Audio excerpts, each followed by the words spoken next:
Ya estamos, presidente. Gracias, secretaria. Bueno, saludamos a nuestros invitados quienes nos han acompañado permanentemente en la discusión de este proyecto. ¿Y en qué parte quedamos la sesión pasada, secretaria? Vamos a compartir el comparado. En la última sesión, señores senadores, en la indicación 38 se aprobó el inciso primero, que está como artículo 19A en la columna de la derecha, en los términos que está expresado ahí en el comparado. Correspondería, quedó pendiente para votación y, bueno, y debate el inciso segundo del artículo 19A. ¿Le doy lectura, presidente? Sí. Por favor, secretaria. Muy bien. Voy a leer el primero como están relacionados.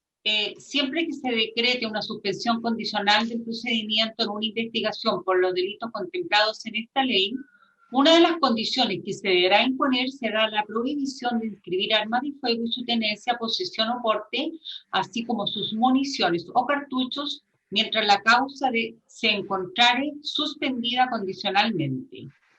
La suspensión condicional en los delitos previstos en esta ley solo procederá si el responsable ha colaborado eficazmente en la investigación en los términos del artículo 17c de esta ley, lo que deberá declarar expresamente el fiscal del Ministerio Público en la audiencia correspondiente. Hemos destacado en amarillo porque debido a los cambios que se aprobaron en sesiones anteriores, la referencia ahora corresponde hacerla al artículo 17c. Está pendiente entonces todo el inciso segundo que está en rojo, presidente. Ofrezco la palabra sobre este artículo. Yo estoy de acuerdo, presidente. Notémoslo. ¿Sí? ¿Habría alguna observación de nuestro invitado? Presidente. ¿Quién está pidiendo la palabra? Buenos días, presidente. Ilan Motles, del Ministerio del Interior. Sí.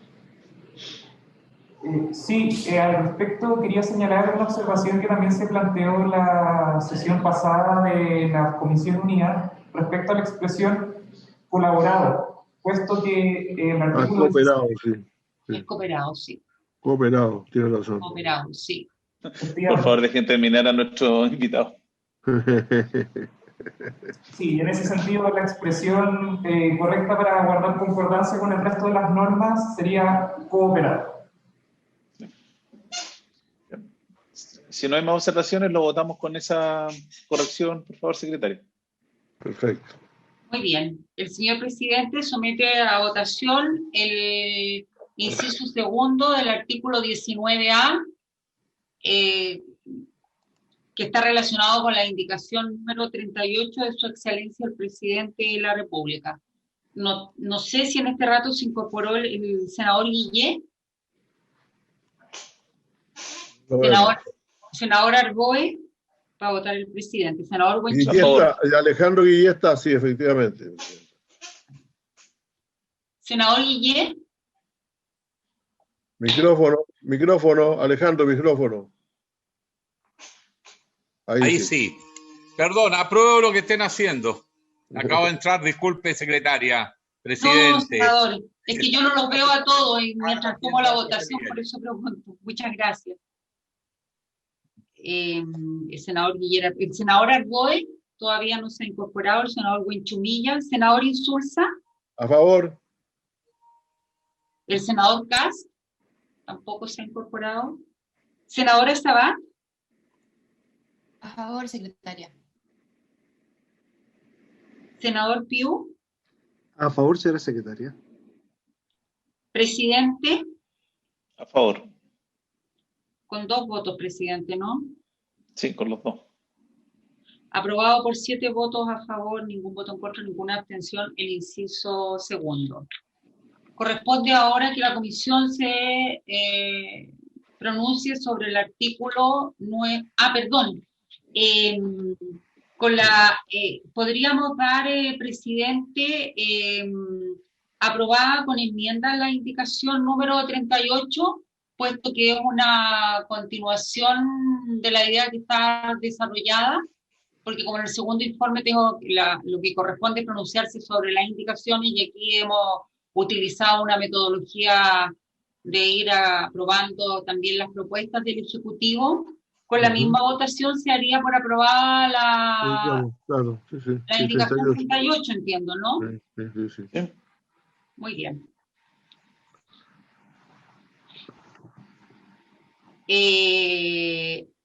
El artículo 19b nuevo dice lo siguiente. Este es un artículo que se estaría incorporando a la ley. Obviamente no tiene texto vigente, tampoco fue objeto, no se discutió en la Cámara ni se aprobó en general del Senado. Es una propuesta del Ejecutivo para incorporarla en este segundo informe. Para la investigación de los delitos previstos en esta ley, serán aplicables las técnicas especiales del título segundo de la ley número 20.000, que sanciona el tráfico ilícito de estupefacientes y sustancias psicotrópicas, así como las medidas de protección que establece el párrafo segundo de su título tercero. Ofrezco la palabra respecto de esta indicación. Presidente. Don Ilan. Gracias, presidente. Efectivamente, la propuesta de incorporar de este nuevo artículo 19b dice relación para equiparar el régimen de técnicas de investigación que actualmente tiene la ley 20.000 en la ley de control de armas. En ese sentido, existen normas que están en el Código Procesal Penal respecto a las técnicas especiales de investigación. Sin perjuicio de lo anterior, estimamos pertinente que sea este mismo cuerpo legal el que tenga la regulación de sus técnicas de investigación y en atención a la gravedad que revisten los delitos que están contemplados en la Ley de Control de Armas, los que dicen relación también con el crimen organizado, tal como son los delitos que tiene la Ley 20.000, entendemos que el régimen de técnicas de investigación debiese ser el mismo. ¿Ofrece la palabra? Presidente. Senador Insulza. Sí, yo la verdad es que soy siempre un poquito, me pone un poco nervioso esto de las técnicas especiales, ¿no? Pero creo que en este caso sí justifica, como lo ha dicho el señor representante del Ministerio del Interior, son aquel tráfico de armas, de estupefacientes y otros tienen que ver fundamentalmente con la actividad del crimen organizado y por lo tanto la norma es necesaria. Así que yo estoy a favor, presidente. Gracias, senador. No sé si alguno otro invitado quiere hacer alguna observación. Presidente. La senadora Sabat. Senadora Sabat. Sí, presidente, entendiendo que además son medidas que deben ser previamente autorizadas por un juez y que van a permitir a las policías tener mayores herramientas para la investigación, yo creo que, y mejores pruebas también, yo creo que también es pertinente aprobar. Presidente, buenos días. Karen Guzmán por el Ministerio Público. Doña Karen. Buenos días a la comisión y a todos los senadores y senadoras. Creo que es importante hacer una precisión por un tema de transparencia y para que quede constancia en la historia de la ley en relación a lo que acaba de señalar la senadora Sabat. En relación a la técnica especial de investigación del agente encubierto, en la ley de drogas no se requiere autorización judicial, a diferencia de las otras técnicas, de las interceptaciones, ¿cierto? Y las entregas. Entonces, la Fiscalía le interesa muchísimo que quede muy claro este punto, porque es una diferencia que hay en el estatuto de la ley de drogas en relación a otros estatutos donde también se consideran estas técnicas especiales de investigación. En el caso de la ley de droga, el agente encubierto de revelador lo designa el fiscal en la carpeta sin necesidad de autorización judicial, a diferencia de los otros estatutos, como son en materia de trata y tráfico ilícito de migrantes, ¿cierto? Y otros delitos donde también está consignada esta técnica especial de investigación. Entonces a nosotros como Fiscalía nos interesa nos facilita, ¿cierto? Obviamente el trabajo, pero nos interesa que quede muy claro ese punto para que no haya ninguna discusión ni en el Senado ni tampoco después en las audiencias donde nosotros discutamos este elemento. Hay otro punto que también a la Fiscalía le interesa señalar, que es bien relevante y que tiene que ver con la dinámica de los delitos de la Ley de Control de Armas y especialmente con el tráfico de armas, que efectivamente opera de manera muy parecida a lo que sucede en el tráfico de drogas. Y en este punto quería señalarle a la Comisión que en materia de interceptaciones telefónicas, el Estatuto de la Ley de Drogas establece una diferencia en relación a otros estatutos que no tienen que ver con la autorización judicial, sino que con los requisitos que tiene que cumplir la Fiscalía para poder optar a esta interceptación telefónica. ¿Y cuál es esa diferencia? La diferencia radica en que, a diferencia de los otros estatutos, la Fiscalía en materia de drogas no necesita señalar el nombre de la persona que se le va a interceptar, ni la dirección, su teléfono, sino que las circunstancias que permitan individualizarlo. Y esto es así porque en materia de drogas funciona, las escuchas, o sea, muchos traficantes saben que están interceptados sus teléfonos, entonces no utilizan sus nombres, utilizan apodos, se refieren a la droga también de manera no transparente, sino que a través de un código. Y esto también sucede en materia de ley de armas. Entonces, este es un punto que los fiscales relevan como una dificultad que hay en materia de control de armas para poder acceder a una interceptación telefónica, porque se da la misma dinámica, es decir, no se hace referencia a las armas de la escucha, sino que se utiliza un código, ¿cierto? Y se utilizan apodos. Entonces, este es un punto que interesa muchísimo a la Fiscalía, igualar al Estatuto de Drogas. Eso es lo que quería señalar. ¿Tiene la palabra, presidente? Don Kenneth. Muchas gracias, presidente, por su intermedio. Agradecer ambas explicaciones. Concuerdo en que es necesario homologar, porque efectivamente estamos en presencia de crimen organizado. El crimen organizado tiene recursos, no diría que ilimitado, pero tiene muchísimos recursos para hacer algo que también no queremos que ocurra, instalar la corrupción. Cuando se instala la corrupción es muy fácil que después el crimen organizado empiece a funcionar. Y es por eso que nuestros fiscales tienen que disponer de las mejores herramientas para poder encontrar aquellas pruebas que permitan perseguirlo y ojalá lograr las condenas. Y en tal sentido, la de ley 20.000 lo hace bastante bien. El caso del agente encubierto y el agente revelador, que no se sepa, que sea un atributo exclusivo del fiscal que esté a cargo, es una herramienta poderosísima y que ayuda muchísimo a encontrar y a esclarecer y a presentar la evidencia. Y esto no es trabajo de inteligencia, la inteligencia es inteligencia, el trabajo de la fiscalía es proveer evidencia, y aquí tiene que ser muy precisa la evidencia. El tráfico de armas está directamente relacionado con el narcotráfico, los dos son parte de un mismo sistema, de hecho en algunos lados incluso se ocupan como elemento de canje, por lo tanto tiene que existir las mismas prácticas que habiliten a nuestra fiscalía y poder empoderar a nuestros fiscales. Esa lógica es la que tenemos que mantener y yo creo que tal como está redactado está clarísimo con las precisiones que se hicieron, que efectivamente tienen que mantenerse en las mismas condiciones que está prevista la ley 20.000. Muchas gracias, presidente. ¿Se ofrece la palabra? A ver, a mí me gustaría hacer un comentario, senadora Sabat. No, yo quiero solo agradecer lo que puntualiza la persona de Fiscalía, Karen Guzmán, porque para mí es importante que este tipo de técnicas de especialización pasen por un juez. Efectivamente, esto ocurre en los otros estatutos y aquí, como decía el senador Puig, efectivamente existe una excepción también por el hecho de la gravedad de los delitos. Y de alguna otra manera, pedir disculpas por el error, agradecer también que lo haya explicitado y decir que de alguna otra forma se entiende que para este caso sea necesario igualarlo a la ley de drogas, simplemente. Señor presidente. Sí, ¿quién está viendo la palabra? Iván Villanueva. Perfecto, Villanueva.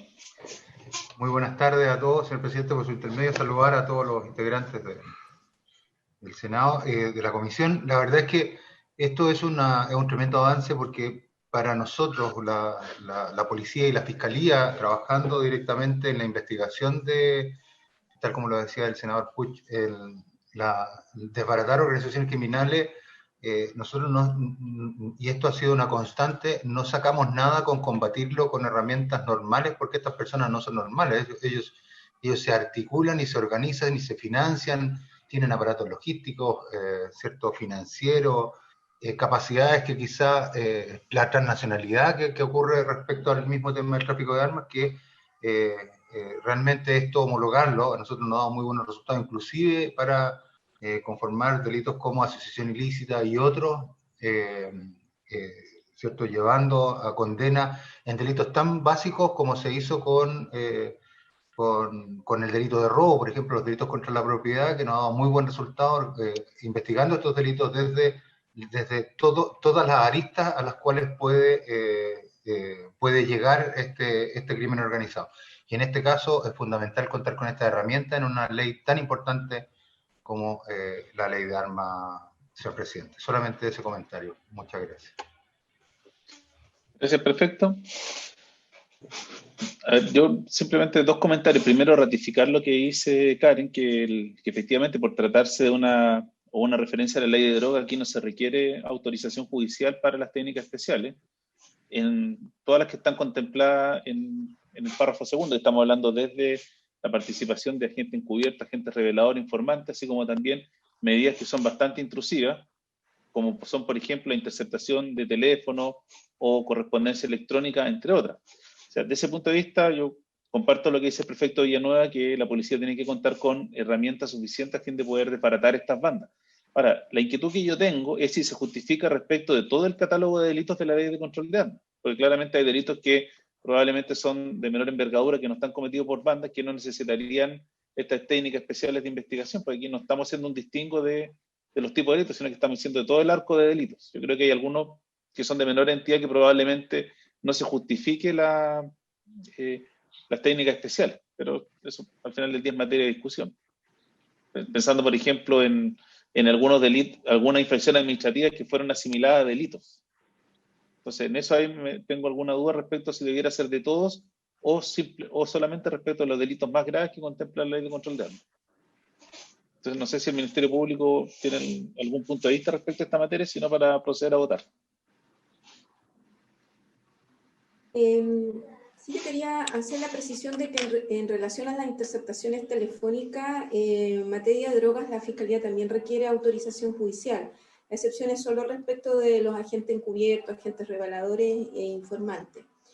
Y en relación al segundo punto, yo creo que efectivamente cuando uno investiga crimen organizado, normalmente lo hace a partir no del crimen organizado, sino que más bien desde figuras delictuales que pueden ser menos graves, como un porte de armas. Y a partir de ahí uno empieza a generar información que permite establecer que hay crimen organizado. Entonces, desde ese punto de vista, desde el Ministerio Público nos parece que no debería hacerse distinción. Por lo que estoy señalando, es decir, porque probablemente no partamos investigando una asociación ilícita, sino que la asociación ilícita para dedicar al tráfico de armas parte o se inicia la investigación por figuras más simples, un porte, una tenencia, una posesión, y de allí se va construyendo investigación para poder determinar que hay una agrupación detrás. Entonces, desde ese punto de vista, para la Fiscalía es útil poder contar con el Estatuto de Drogas respecto de todos los delitos, por lo que estoy señalando.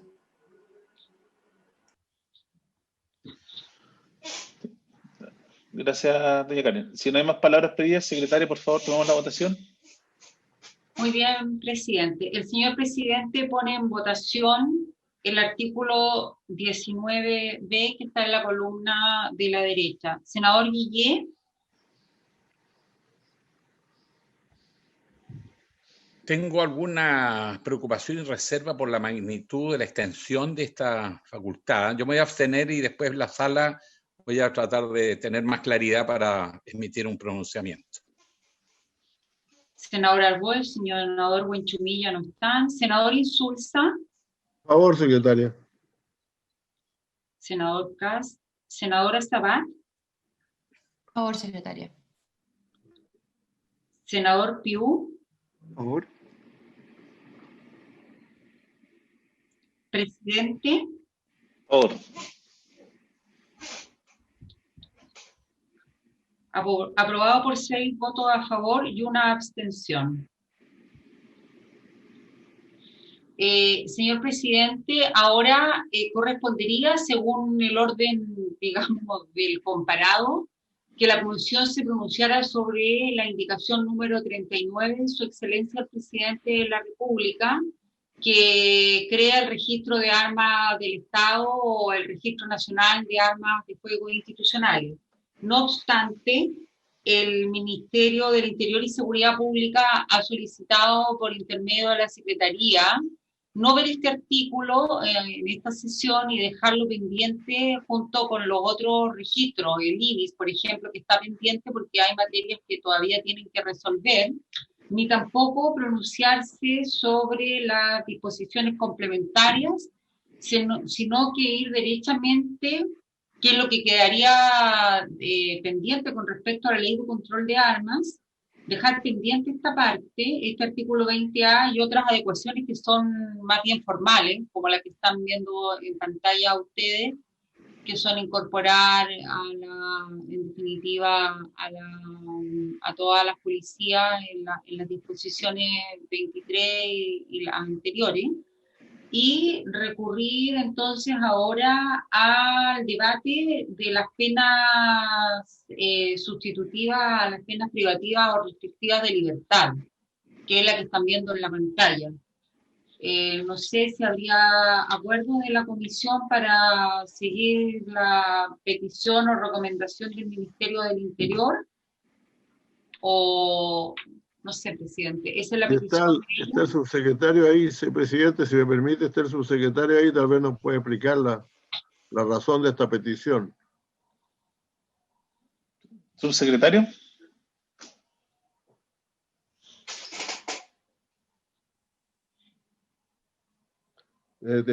Eso. No está fuera de subsecretario, no tiene, ahí está. Ahí. Sí.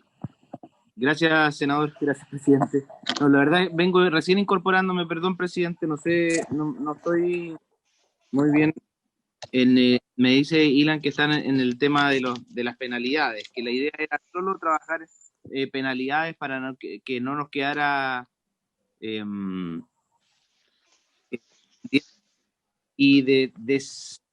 incoherente y desconexa las penalidades, porque lo único que quedaría pendiente entonces sería se le escucha muy poco a su secretario. ¿Es sin audio, Juan Francisco? ¿Sin audio? Perdón, ahí se escucha. Ahí sí. Oye, no, si lo que digo, presidente, es que el objetivo aquí era tratar todos los temas de penas, de las penalidades, para que quedara un proyecto coherente y no quedaran penalidades inconexas. Y solo dejaríamos pendiente el tema de los registros, que estaba pendiente, presidente, creo que el artículo 1 y el artículo 7, esas eran las otras dos cosas. Sí, no, la idea de la sesión de hoy día es tratar de despejar ya la parte penal completa, y entiendo que ustedes tienen que preparar la propuesta de los registros antes que continuemos con la tramitación del proyecto. Entonces la idea es poder terminar la parte penal hoy día, que era la regulación de penas. Si me permite, presidente, está Ilan Motles, que ha estado siguiendo que puede explicarlo el tema de las penalidades. Sí, por favor.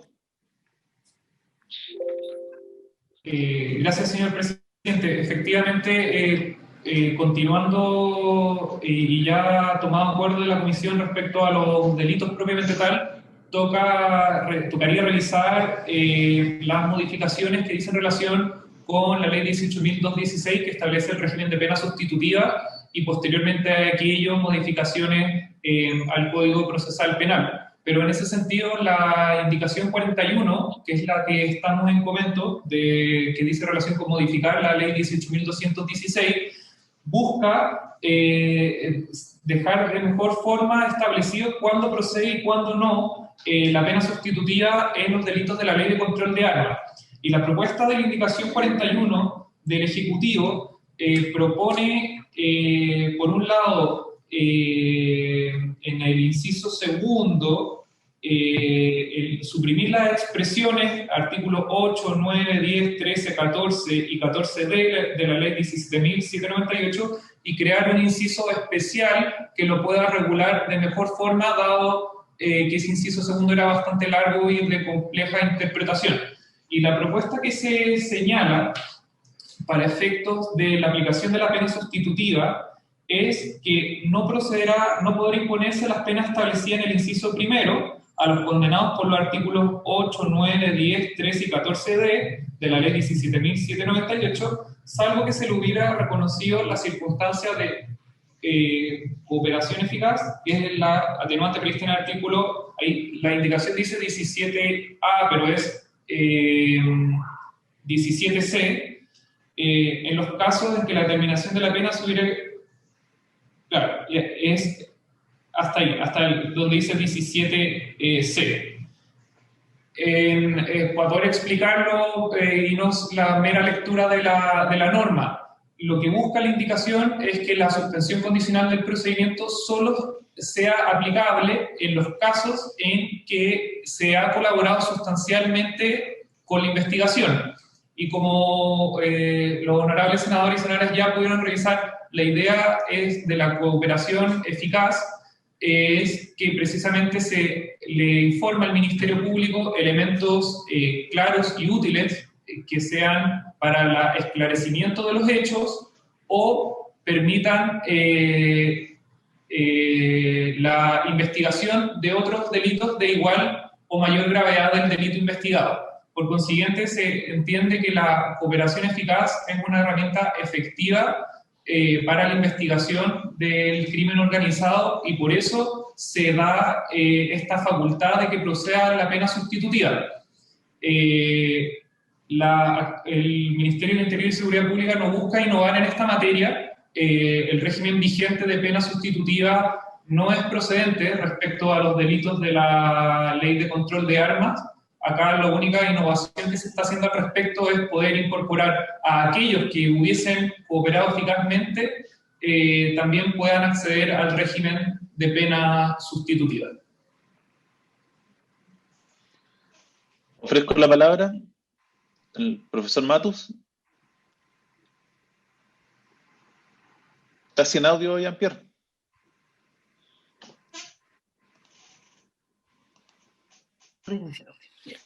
Buenos días a todos. Muchas gracias por su intermedio, señor presidente. Este asunto lo discutimos de pasada la vez anterior. Y el problema que tiene la actual ley en el Tribunal Constitucional está explicado ahí abajo. El problema que tiene es que los simples delitos que no tienen pena sustitutiva, según el Tribunal Constitucional, eso es inconstitucional. Y eso se ha mantenido así con variaciones en la composición del tribunal. Es decir, con el tribunal del 2017, el 2018, el 2019, todo el tribunal y el actual fallan unánimemente, no unánimemente, pero por la mayoría suficiente, de que es inconstitucional, o producen efecto contrario a la Constitución, más bien el hecho de que los simples delitos de la ley 17.798 no tengan pena sustitutiva. Y esto no hay ninguna razón para pensar que no va a ser así. Yo les puse ahí las estadísticas. La estadística es de los 1.800 causas que vio este año el Tribunal Constitucional, 1.300 fueron por esta materia. Es una locura. Esto produce atrasos en los juicios, es una verdadera situación que no se puede evitar o negar que exista. Entonces, vean las cifras, son de 1.816 causas, 1.316 son solo de esta materia. Entonces, ¿esto qué significa? Que nosotros podríamos intentar mantener el rigor de la ley, pero sin cambiar lo que dice el Tribunal Constitucional. Porque además tenemos un detalle. Si hubiese una mayoría suficiente en el Tribunal Constitucional para declarar inconstitucional esto, no se produciría este problema. Se borraría la disposición. La referencia al menos a los artículos de los que son simples delitos. Pero como no hay mayoría suficiente, vamos a estar siempre en este juego extraño.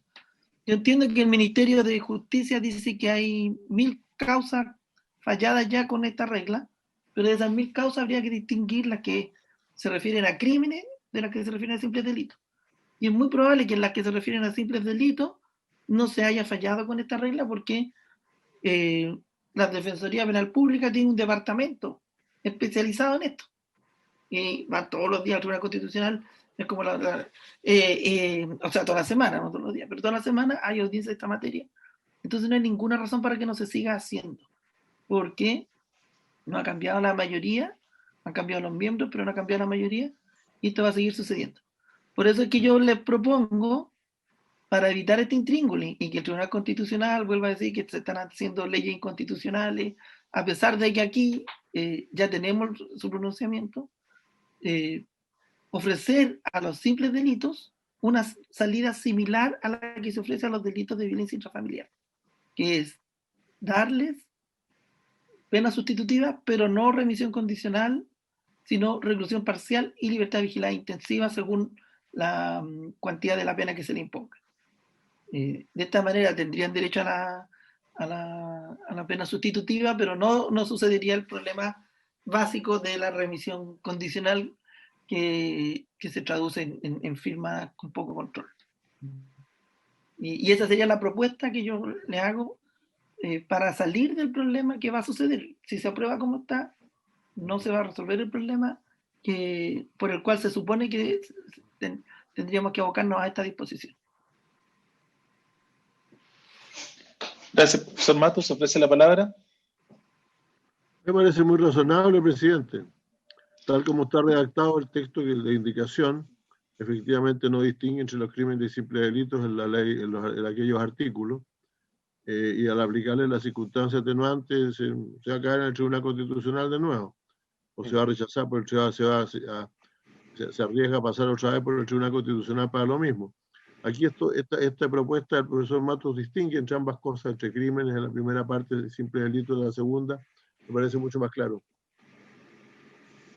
Presidente, ¿qué opina el Ejecutivo de esto? No sé si está el subsecretario o el asesor. Don Jan. Presidente. Subsecretario.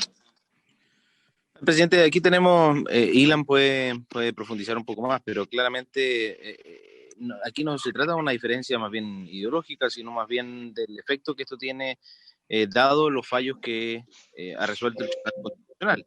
Entiendo que todos le queremos dar plena efectividad a la ley de control de armas y que todos consideramos que los delitos de la ley de control de armas son especialmente graves, por tanto aquellos que son más bien de peligro, por el riesgo que involucran, como incluso aquellos en que las armas son utilizadas para la comisión de delitos y por lo mismo ya es de peligro concreto o más bien de protección de la integridad física o de la vida de las personas.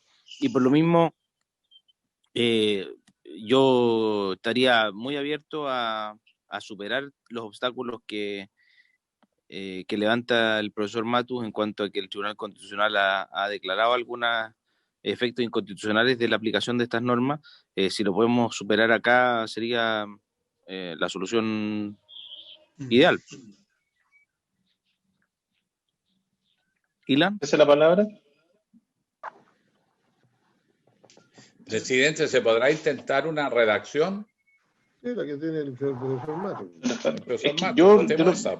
Yo en lo personal creo que la solución propuesta es la adecuada y creo que en el fondo salva los escollos del Tribunal Constitucional. Sí.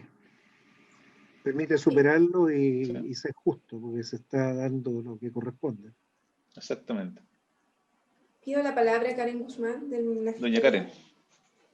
Bueno, este es un punto bien complejo de la ley de control de armas que hace que los fiscales no puedan negociar, por ejemplo, con una persona que tiene antecedentes de una agrupación criminal y como no hay nada que ofrecerle porque la ley de armas tiene un marco penal rígido y no se pueden optar a pena sustitutiva, esta persona no entrega la información porque ya sabe que su condena la va a tener que cumplir.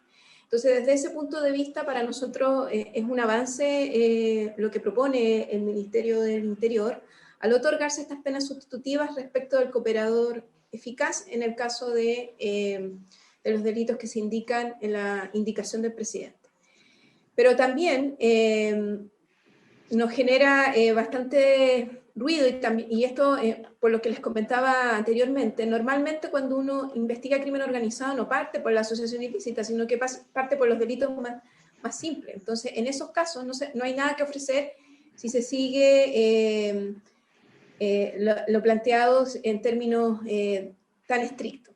Hay una cuestión, eso sí, que a nosotros nos hace ruido en la propuesta del profesor Matus, y se los voy a plantear con un ejemplo, porque creo que ahí queda bien claro. Si una persona es condenada por un crimen, por ejemplo, un tráfico de armas, y otorga información al Ministerio Público que permite identificar a otros responsables, el Ministerio Público le va a reconocer cooperación eficaz. Y en los términos que estamos planteando estas modificaciones, podríamos bajar hasta 2 grados de la penalidad, ¿ya? Por lo tanto, esa persona, ese cooperador eficaz, podría optar a una remisión condicional, ¿ya? El problema es que en el caso del simple delito, o sea, una persona que ha cometido un simple delito y no coopera, porque no tiene información para entregar respecto de una agrupación delictual, esa persona no va a poder optar a ningún beneficio, a ninguna pena sustitutiva.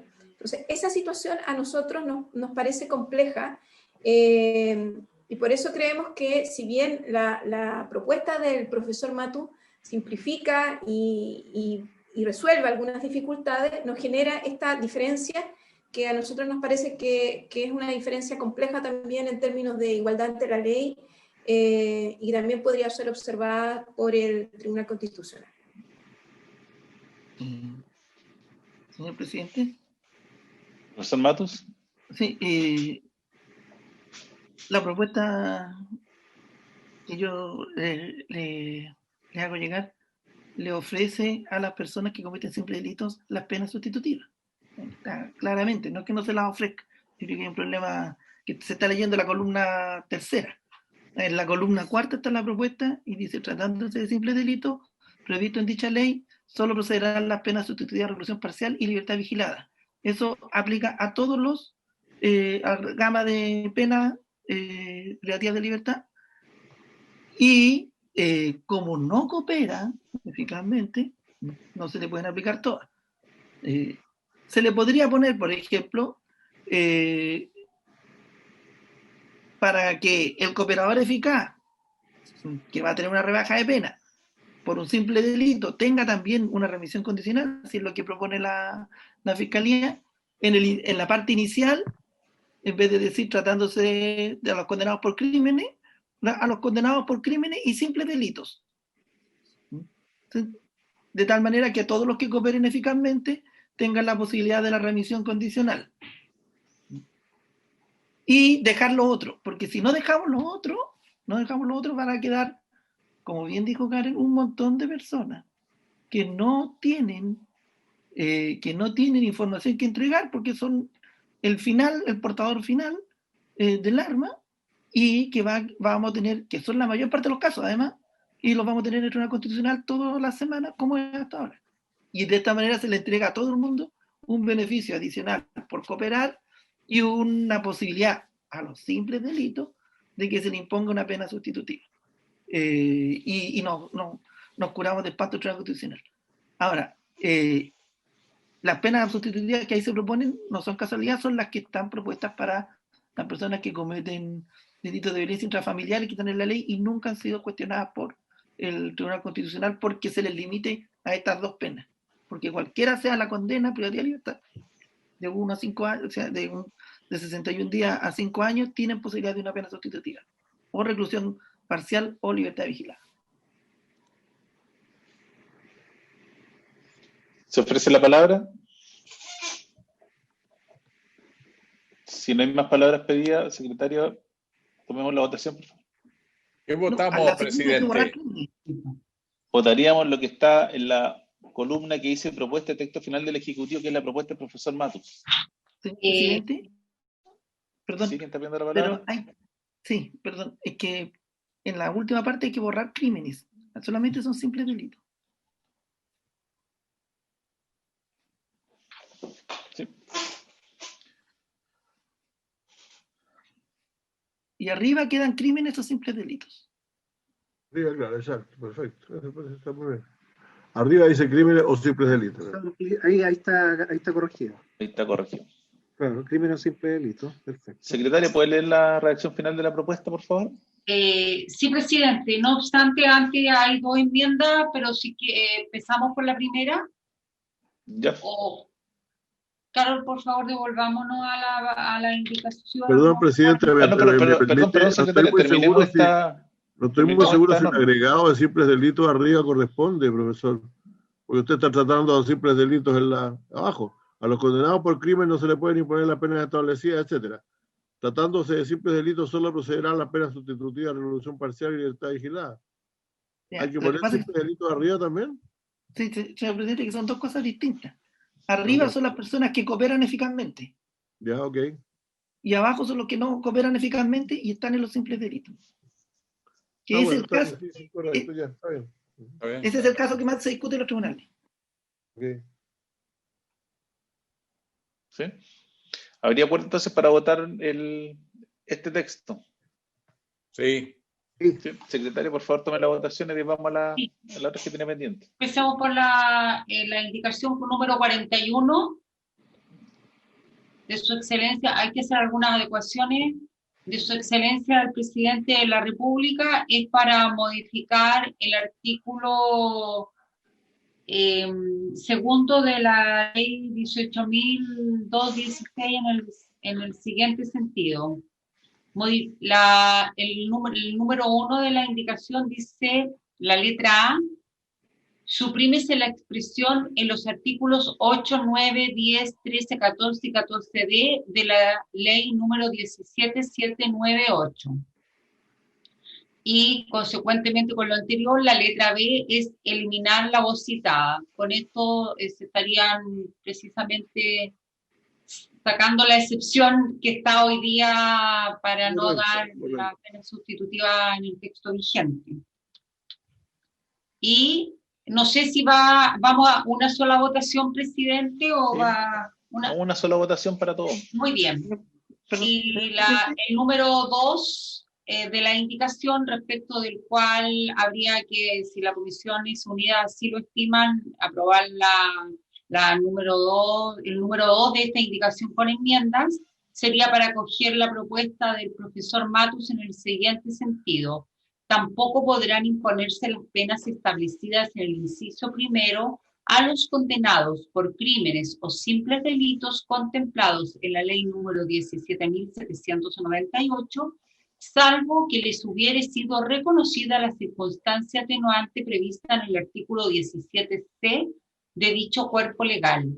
Tratándose de simples delitos previstos en dicha ley, solo procederán las penas sustitutivas de reclusión parcial y libertad vigilada intensiva. Señor presidente. Profesor Matus. Una aclaración. Lo que pasa es que lo que dice el senador Insulza puede prestarse a confusión en la forma que está redactado, y yo creería que sería mejor que se hiciera eso como inciso segundo, que eso se hiciera como un inciso adicional, y que dijera, tratándose de simples delitos previstos en dicha ley, y no encontrándose en el caso del inciso anterior, solo procederá. Correcto, entonces, me gusta eso. Bueno. Hay una E de más ahí, secretaria. Sí, senador, ahí por la premura. Pero ahí queda claro el sentido de la ley. Nosotros... y respecto de los incisos vigentes, la Secretaría entiende que continuarían todos tal como están, ¿no? Sí, claro. Sí, pero no hay propuesta de modificación. No hay propuesta ni contradicción alguna entre lo que se está proponiendo con lo que sigue. Eso entiende muy bien. Entonces, así es, secretaria, sin perjuicio que después cuando estén revisando si hay alguna discordancia lo podemos... No, sí, segura, ya errores, o sea, adecuaciones de referencia de todas maneras la Secretaría tenemos que hacer cuando se despache el proyecto, presidente.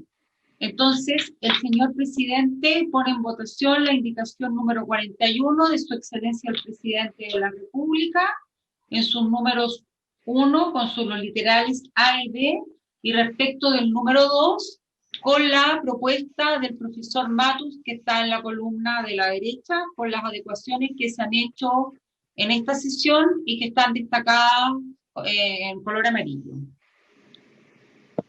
Senador Guillé. Estoy de acuerdo, secretaria. Muchas gracias. No sé si el senador Alboa, el senador Buenchumilla no se han incorporado. Senador Insulza. A favor. Senadora Sabat. A favor, secretaria. Senador Piu. A favor. Presidente. A favor. Aprobada por 7 votos a favor, ningún voto en contra, ninguna abstención. La indicación número 41, que sería entonces aprobada, presidente, con enmiendas. Correcto. Después cambiamos de cuerpo legal. La comisión se tiene que pronunciar respecto de unas adecuaciones, en este caso formal, que hay que hacer al libro segundo del Código Procesal Penal, al artículo 226 bis vigente, para borrar la referencia a la Ley de Control de Armas. Hoy día dice técnicas especiales de investigación, cuando la investigación de los delitos contemplados en la Ley de Control de Armas y después en otra serie de otras leyes lo hicieran imprescindible y existieran fundadas sospechas basadas en hechos determinados de la participación en una asociación ilícita o en una agrupación o organización conformada por 2 o más personas destinadas a cometer los hechos punibles previstos en estas normas, aun cuando esta o aquella no configura en una asociación ilícita, el Ministerio Público podrá aplicar las técnicas previstas y reguladas en los artículos 222 a 226 conforme los disponen dichas normas. Esta sería una consecuencia de la aprobación del artículo recién en esta sesión del 17b, que simulamos a la ley 20.000. Por lo tanto, habría que excluirla, entiendo yo, del Código Procesal Penal. Sí es. Sí. Si no hay palabras pedidas, votemos, secretario. Porque esta es norma adecuatoria, pues ya aprobamos la otra técnica especial de investigación. Sí. El señor presidente pone en votación la adecuación al artículo 226 bis del Código Procesal Penal. Senador Guillé. Estoy de acuerdo, secretaria, aunque creo que el texto es tan largo que un puntito seguido le puede salvar la vida a más de algún abogado cuando cite este artículo. Sí, pero como estamos suprimiendo en este caso la modificación, la verdad es que los artículos en general son largos, pero como la comisión en esta oportunidad solo está suprimiendo una referencia, sí, creo que no sería la mejor oportunidad para modificar el resto del artículo del Código Procesal Penal. Senador Insulza. Por. Senadora Sabat. A favor, secretaria. Senador Piu. A favor. Presidente. A favor. Aprobada esta enmienda por 7 votos a favor, ningún voto en contra y ninguna abstención.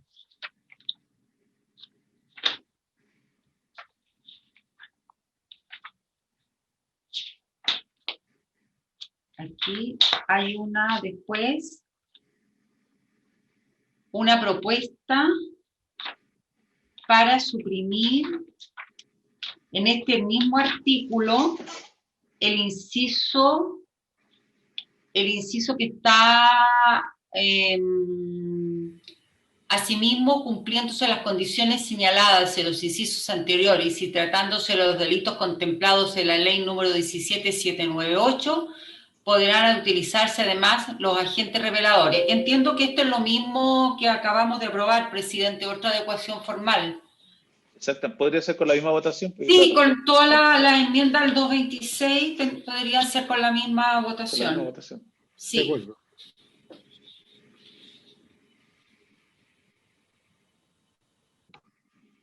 Después hay una, no tengo en el comparado, no sé por qué, el número de la indicación, o era... La misma. Es la misma indicación. Es la indicación número 42.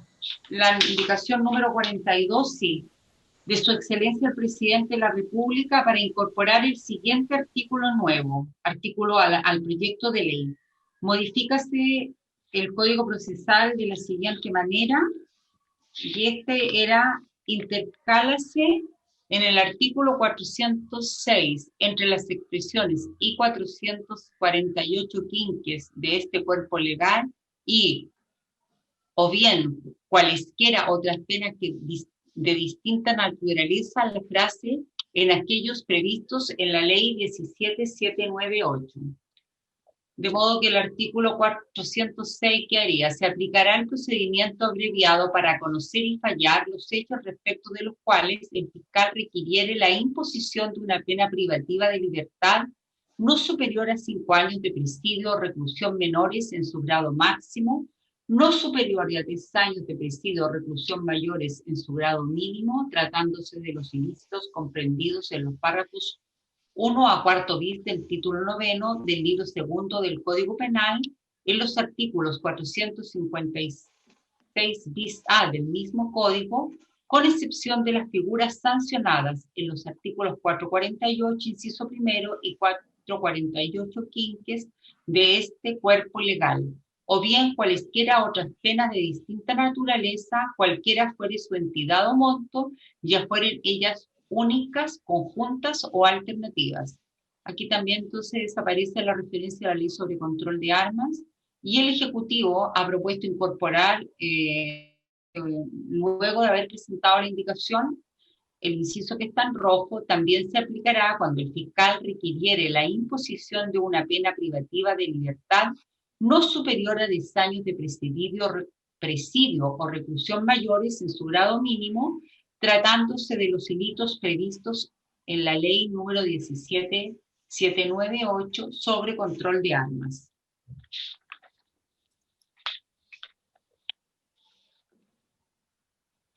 ¿Se ofrece la palabra sobre este artículo?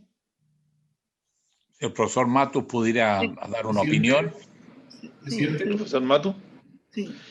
Señor presidente, voy a poner en el chat una sugerencia que tengo yo sobre este artículo, que también tiene que ver con la discusión que hemos mantenido sobre la flexibilidad o inflexibilidad de esta ley, y que recoge lo que ya se hizo respecto a los delitos contra la propiedad, que es permitir que en los casos en que se vaya a procedimientos abreviados por la cuantía de la pena, y a los procedimientos simplificados con reconocimiento de responsabilidad, permitir una rebaja de un grado para en los casos en que no hay mucho que discutir porque está la persona con la descubierta prácticamente de flagrancia, y llevarlo a juicio oral será más bien una tramitación innecesaria o un peligro de que entre medio se pierdan las evidencias, cualquier cosa extraña.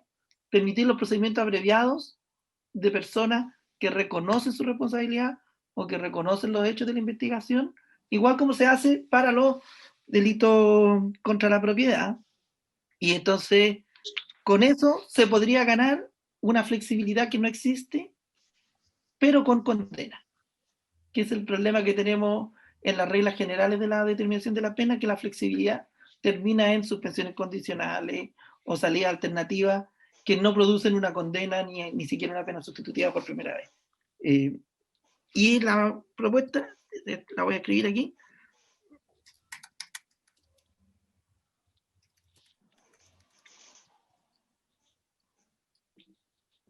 No la pegó, no la copié. Pensé que la había copiado, pero no. Ahí va.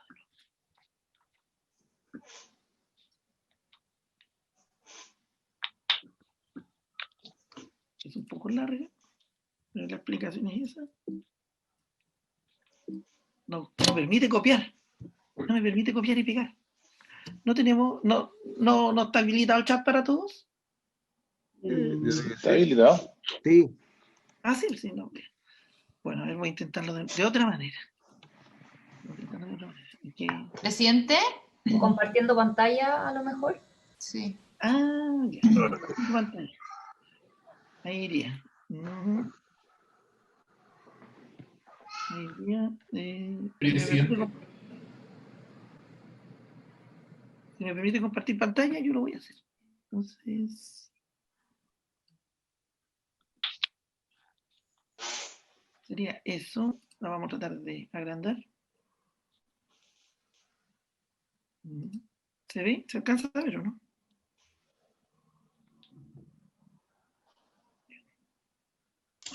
Oh, parece que me excedí. Parece que me excedí agrandando. Ya.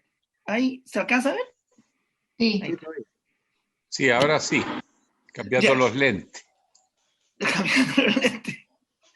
Sería entonces ahí, porque ya se hizo los arreglos en la 41, sería esto.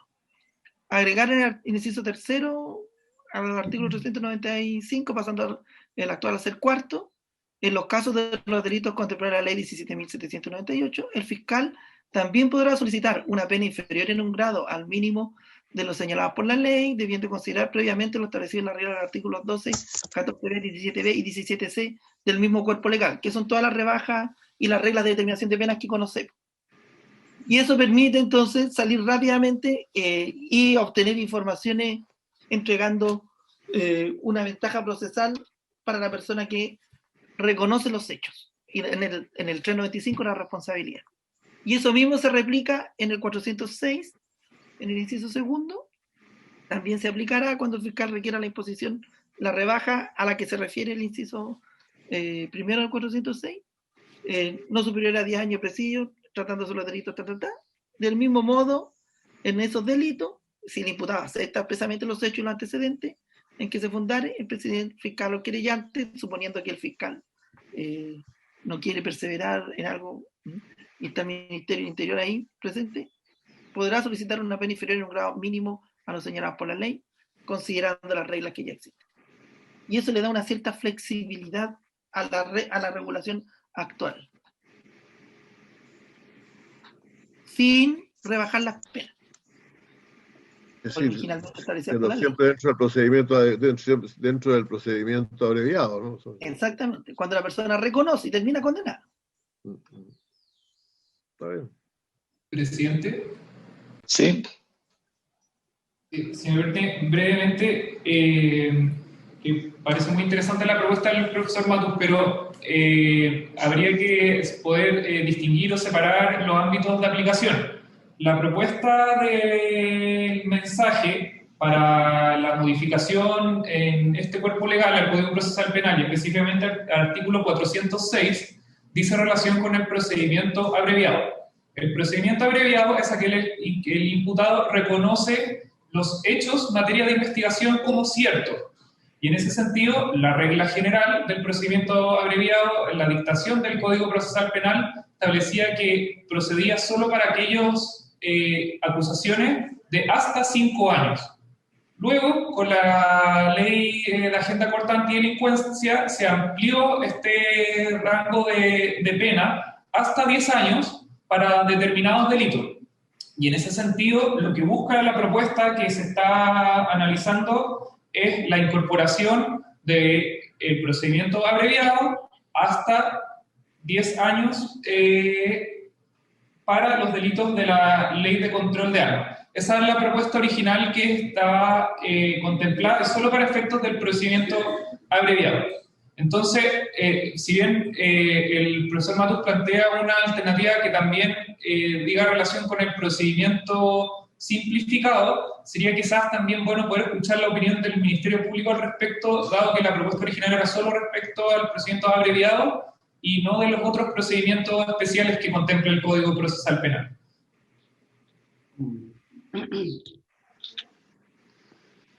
¿Me permite, señor presidente? Doña Karen. Bueno, en relación en primer término a la indicación respecto de la ampliación de la pena para que proceda el procedimiento abreviado, ya se ha estado aplicando en la norma, en algunos delitos que estableció la agenda corta y que no son muchos, pero sí en algunos casos en particular donde la defensa ha renunciado al juicio oral a pesar de la pena que está pidiendo la Fiscalía, que es una pena de 10 años y que por lo tanto trae como consecuencia que no se va a poder optar a ningún beneficio en los delitos fuera del contexto de la ley de control de armas. Desde ese punto de vista, en relación al procedimiento abreviado, para poder optar la propuesta del profesor Matus, entiende el Ministerio Público es que se baja en un grado la pena, por ejemplo, una pena que parte en 5 años y un día a 3 años y un día, y en ese contexto, sin que existan circunstancias atenuantes, ya por la rigidez del artículo 17b, y esto se lo consulto al profesor Matus porque no nos queda claro de la propuesta, que esa es la finalidad en el fondo. Como no hay flexibilización del artículo 17b, se opta bajar en un grado la pena, independientemente de que la persona tenga circunstancias atenuantes para hacer esa rebaja, que es lo que opera en el procedimiento abreviado. O sea, cuando la Fiscalía aplica el procedimiento abreviado de acuerdo a normas generales, porque aplica algún atenuante, irreprochable conducta anterior, colaboración sustancial, y de esa manera baja un grado, ¿ya? Entonces, esa es una consulta que nosotros tenemos en relación a esta propuesta que hace el profesor Matus, y que entendemos que es el mismo principio que aplicaría también para el procedimiento simplificado. Encontramos la propuesta un poco difícil de comprender para los operadores jurídicos, que son los que en definitiva aplican esto, aplican la normativa, y la verdad, y esto lo señalamos en la sesión anterior, nosotros entendemos que no hay ánimo de modificar el artículo 17b que establece el régimen o el marco penal rígido en esta materia, y como no hay ánimo para modificar esa norma, se ofrece, digamos, esta otra alternativa. ¿No sería mejor quizá intentar modificar el 17b y de esa manera resolver la situación de una forma más, de más fácil comprensión, en definitiva, y que no implique la modificación de tantas digamos, los sistemas de aplicación de penas que se establecen en el Código Penal y en coordinación, ¿cierto?, en armonía con el sistema del Código Procesal Penal? Eso. ¿Te ofrece la palabra? Señor presidente. Profesor Mato. La razón por la cual no se tiene que modificar el 17b, bueno, ustedes ya han visto los sucesos recientes con porte de armas, es porque el Ministerio Público considera la suspensión condicional a la que se llega con el sistema general de pena como un mecanismo de gestión de causas. Y cuando se considera como un mecanismo de gestión de causas, nada importa más que la gestión de causas. Llegar a la meta de gestión de causas, y eso significa matar causas, que puede ser interesante para una persona que se siente agobiada por la cantidad de causas que tiene en carpeta, pero no es el mecanismo para atacar el crimen organizado. Esto es borrar con la mano o con el codo lo que se escribe con la mano. Si lo que aquí se pretende es que las personas que cometen este delito sientan el rigor de la ley, que los primerizos tengan la oportunidad de una pena sustitutiva y que cuando sean residentes esa oportunidad ya no se les conceda, estos son los mecanismos que ya se aprobaron por el Congreso para los delitos más comunes, que son los de robos y hurtos. Así que a mí me extraña que la colega Guzmán diga que esto es extraño para los operadores jurídicos, pues esto se opera en los delitos de robos y hurtos, los más comunes. Estas son las reglas que permiten, cuando son robos graves, que permiten ir a un procedimiento abreviado rebajando la pena en un grado. Si le completo los artículos, lo que estamos hablando, esto no es una novedad. Aquí se propone utilizar el mismo mecanismo que ya existe para los delitos de robo y hurto, donde existe también un marco rígido de pena para evitar que su persecución se transforme en gestión de causas, que es muy diferente a dar oportunidades a las personas que cooperan eficazmente. ¿Cuándo cooperan eficazmente? Cooperan eficazmente en la investigación, pero como bien dijo la señora Guzmán, no todas las personas tienen datos para entregar, ni del mismo delito de mayor gravedad.